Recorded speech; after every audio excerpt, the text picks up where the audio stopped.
I really thought I'd found him. You know? The one. He knew things. Things I never told anyone. Like how I was terrified of public speaking, or that I eat the marshmallows out of my cereal first. He knew me. And he said he loved me. And it felt real. It felt like the only real thing in my life. Except for this one impossible little detail. Every single day, he was the first person I talked to in the morning and the last person I talked to at night. My life felt like it was falling apart. But he was the one thing that felt solid. Not one time. For 730 days, he was just a voice, a name on my screen. And when I found out why, when I finally saw the face of the person who had built this entire world just for me, and then took every last thing for me, it wasn't a man. It wasn't a stranger. It was my sister. It all started right after she moved back in. She lost her job, and suddenly the house I grew up in just felt empty, cold. We'd just pass each other in the hallway without a word. I had never felt so alone in my own home. And then my phone buzzed. A message from some guy named Evan. His profile picture was cute, and the message was just so normal. Part of me, this little voice, was screaming, "Just delete it, don't do it."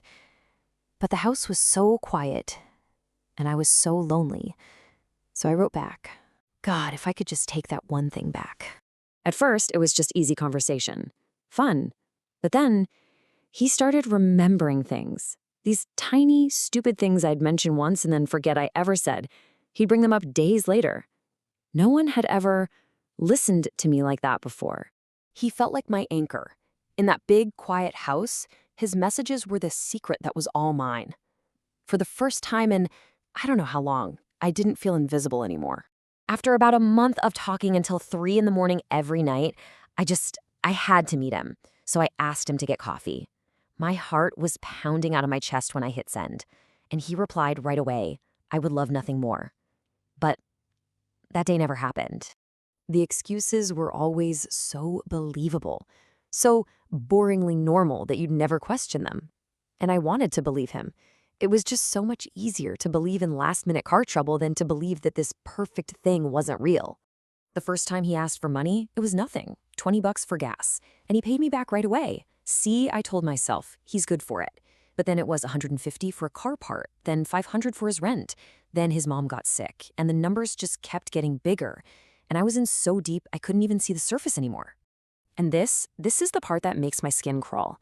Every single time I was on the phone with him, whispering so no one would hear, crying about my day, laughing until I couldn't breathe, she was right there, just 10 feet away on the other side of the wall. Listening. The doubt, it started really small, like a little whisper I could push away. He'd use a weird phrase I'd heard before, or he'd know something I was absolutely sure I had never said out loud. Little things. And then they weren't little anymore. He texted me, "That's so random. It's my sister's favorite thing to say." It was like a little alarm went off in my head. And then he mentioned something, a memory from when I was a kid that I had only ever written about in my journal. My blood just ran cold. I couldn't breathe. No, it's not possible. It can't be. It couldn't be. But I had to know for sure. This strange calm just washed over me. I needed to be sure. So I made something up, a small, specific lie, totally harmless. I texted it to Evan. And then I just had to wait. I was in the kitchen trying to make dinner. She walks in, gets a glass of water, and just says it.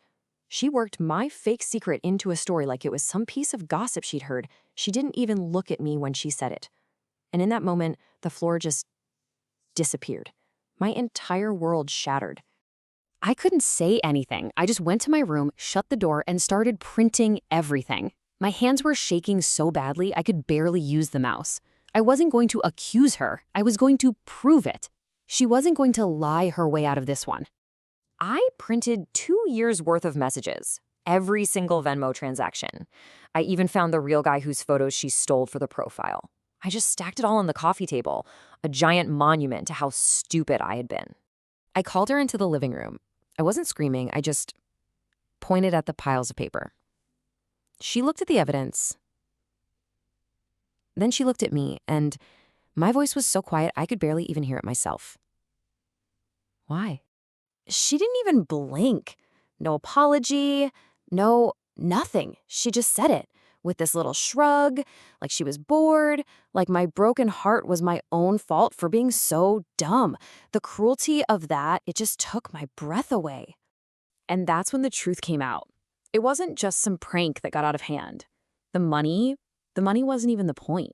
It was so much darker than that, so much more planned.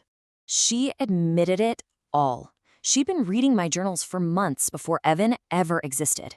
She studied me. She learned all my secrets, all my fears, everything I ever wanted, and she built a man out of them. A man designed to be perfect for me, so that she could be the one pulling his strings.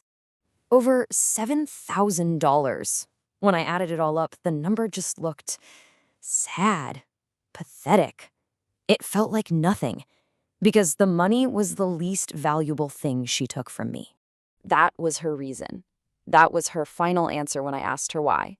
She looked me right in the eye, surrounded by all the proof of what she'd done, and said that this whole 2-year-long, twisted, cruel game was because she was jealous. She wanted my life, a life that she decided I didn't even appreciate. You always hear these stories about people getting catfished, right? But it's always some stranger thousands of miles away. My monster wasn't on the other side of the world. My monster was sleeping down the hall. My monster was my own sister.